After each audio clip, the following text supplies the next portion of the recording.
বাংলাদেশে লাগাতার হিন্দুদের ওপরে নির্যাতন চলছে, আর বাংলাদেশে হিন্দুদের ওপরে নির্যাতনের প্রতিবাদে গর্জে উঠেছেন পশ্চিমবঙ্গের হিন্দুরা। আর শুধু পশ্চিমবঙ্গেই নয়, ভারতের অন্যান্য রাজ্যেও বাংলাদেশে হিন্দুদের ওপরে চলা নির্যাতনের প্রতিবাদে হিন্দুদের প্রতিবাদ প্রদর্শন করতে দেখা যাচ্ছে। আর এবার স্বামী বিবেকানন্দের জন্মদিবসে পথে নামতে দেখা গেল হিন্দুদের। মালদার বৈষ্ণবনগরে বৈষ্ণবনগর হিন্দু সনাতনী সমিতির তরফে এক পদযাত্রার আয়োজন করা হয়। সেই পদযাত্রায় উপস্থিত ছিলেন হিরণময় গোস্বামী মহারাজ সহ আরও সাধু সন্তরা। সেখানে হিরণময় গোস্বামী মহারাজ বলেন, বিবেক জাগানোর সময় এসেছে, তাই হাজার হাজার সনাতনী বিবেক পদযাত্রায় অংশগ্রহণ করেছেন। তার ফল আমরা পেয়েছি, সবাই জেগে উঠেছেন। যদি সনাতনীরা ঘুমিয়ে থাকি আমরা তাহলে আসলে সেটা ঘুমিয়ে থাকা নয়, ঘুম পাড়িয়ে রাখা হয়েছে, জোর করে ঘুম পাড়িয়ে দিয়েছে, ঘুম পাড়ানি ওষুধ খাইয়ে দিয়েছে যেন ঘুমিয়ে থাকি।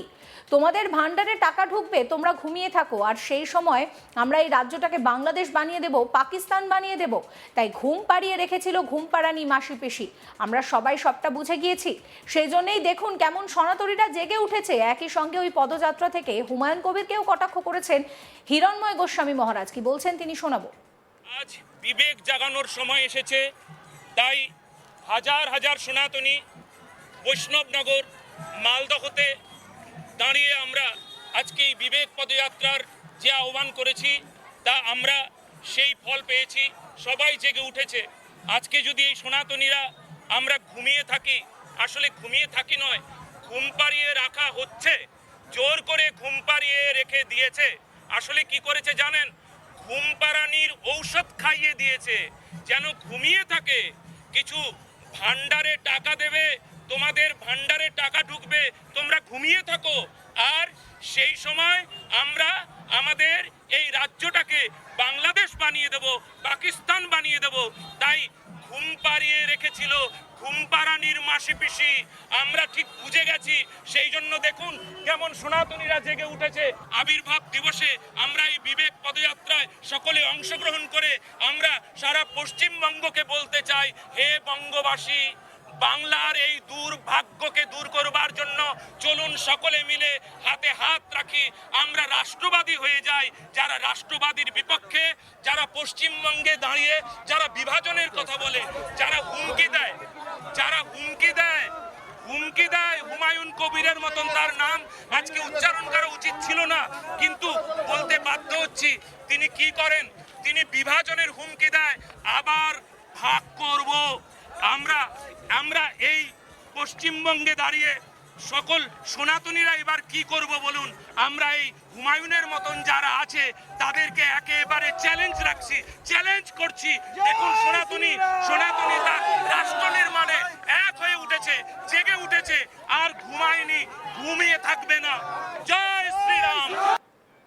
বাংলাদেশে লাগাতার হিন্দুদের উপরে নির্যাতন চলছে, আর বাংলাদেশে হিন্দুদের উপরে নির্যাতনের প্রতিবাদে গর্জে উঠেছেন পশ্চিমবঙ্গের হিন্দুরা। শুধু তাই নয়, পশ্চিমবঙ্গ ছাড়াও কিন্তু দেখা যাচ্ছে যে অন্যান্য রাজ্যেও বাংলাদেশে হিন্দুদের ওপরে চলা নির্যাতনের প্রতিবাদে হিন্দুরা এবার পথে নামছেন, তারা বিক্ষোভ করছেন। আর এবার স্বামী বিবেকানন্দের জন্মদিবসে পথে নামতে দেখা গেল হিন্দুদের।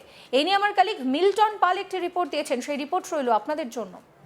মালদার বৈষ্ণবনগর থানা এলাকা, সেই জায়গাতে বিবেক পদযাত্রার আয়োজন করা হয় বৈষ্ণবনগরের এলাকার মানুষদের সহযোগিতায়। আর সেই পদযাত্রায় অংশগ্রহণ করেন সনাতনী ধর্ম প্রচারক হিরণময় গোস্বামী।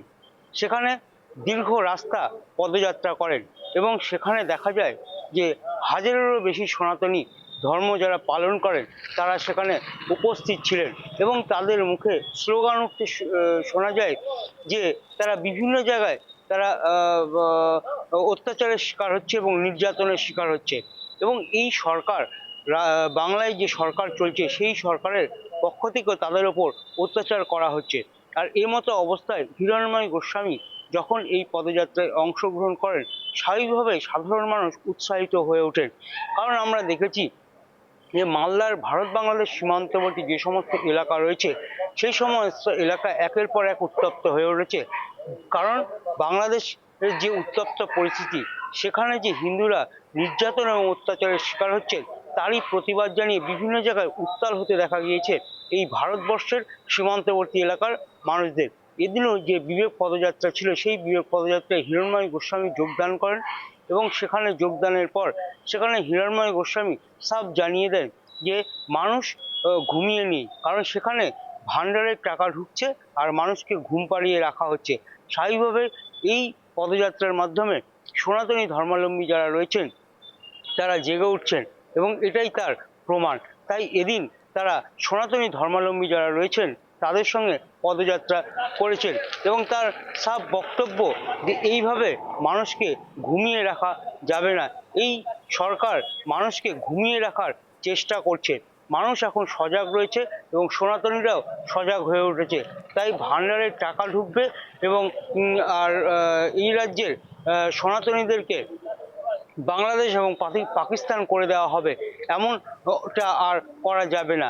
আর সেই কারণে মানুষ সজাগ হয়ে এদিন মিছিলে পা মিলিয়েছেন। এদিন শুধু নয়, ভারত বাংলাদেশ সীমান্তবর্তী এলাকাতে বিভিন্ন জায়গায় যে হিন্দু জাগরণ ঘটছে তা এর মাধ্যমে প্রমাণ পাওয়া যাচ্ছে। তাই তারা বারবার করে জানাচ্ছেন যে তাদের এই যে পদযাত্রা এর মাধ্যমে সাফ হুঁশিয়ারি দিয়ে যান রাজ্য সরকারকে, তারা আর নির্যাতন বা নিপীড়নের শিকার হবেন না। কারণ তারা দেখেছেন বাংলাদেশে কিভাবে হিন্দুদের ওপর নির্যাতন এবং অত্যাচার করা হচ্ছে। এই নির্যাতনের প্রতিবাদও যেভাবে এদিন জানানো হয়েছে, পাশাপাশি তারা আরও জানিয়েছে যে মানুষের মধ্যে এই বিবেক পদযাত্রার মাধ্যমে বিবেক জাগছে। আর সেই কারণেই এই দিন এই সনাতনী ধর্মাবলম্বী যারা রয়েছেন তাদের সঙ্গে পা মিলিয়েছেন। হিরণময় গোস্বামী আরও জানিয়েছেন যে ভান্ডারের টাকা ঢুকিয়ে মানুষের মুখ বন্ধ করে রাখা যাবে না। এই রাজ্য সরকার ঠিক ভান্ডারের টাকা ঢুকিয়ে মানুষকে ঘুম পাড়ানি ওষুধ দিচ্ছে, এটাও মেনে নেওয়া যাবে না। তাই এই বিবেক পদযাত্রার মাধ্যমে মানুষের মধ্যে বিবেক জাগছে, আর এই বিবেক জাগার কারণেই মানুষ এদিন পা মিলিয়েছেন। এরপরে আরও তাদের এই পদযাত্রা চলবে হিন্দু নির্যাতন এবং নিধনের প্রতিবাদে। কারণ এইভাবে কারোর ওপর অত্যাচার চালিয়ে কাউকে হত্যা করা বা শেষ করা যায় না, এটাই তার প্রমাণ। আরো একবার শোনাবো আপনাদের হিরণময় গোস্বামী মহারাজ কি বলছেন। আজ বিবেক জাগানোর সময় এসেছে, তাই হাজার হাজার সনাতনী বৈষ্ণবনগর মালদহতে দাঁড়িয়ে আমরা আজকে এই বিবেক পদযাত্রার যে আহ্বান করেছি তা আমরা সেই ফল পেয়েছি। সবাই জেগে উঠেছে। আজকে যদি এই সনাতনীরা আমরা ঘুমিয়ে থাকি, আসলে ঘুমিয়ে থাকি নয়, ঘুম পাড়িয়ে রাখা হচ্ছে, জোর করে ঘুম পাড়িয়ে রেখে দিয়েছে। আসলে কি করেছে জানেন? ঘুম পাড়ানির ঔষধ খাইয়ে দিয়েছে যেন ঘুমিয়ে থাকে। কিছু ভান্ডারে টাকা দেবে, তোমাদের ভান্ডারে টাকা ঢুকবে, তোমরা ঘুমিয়ে থাকো।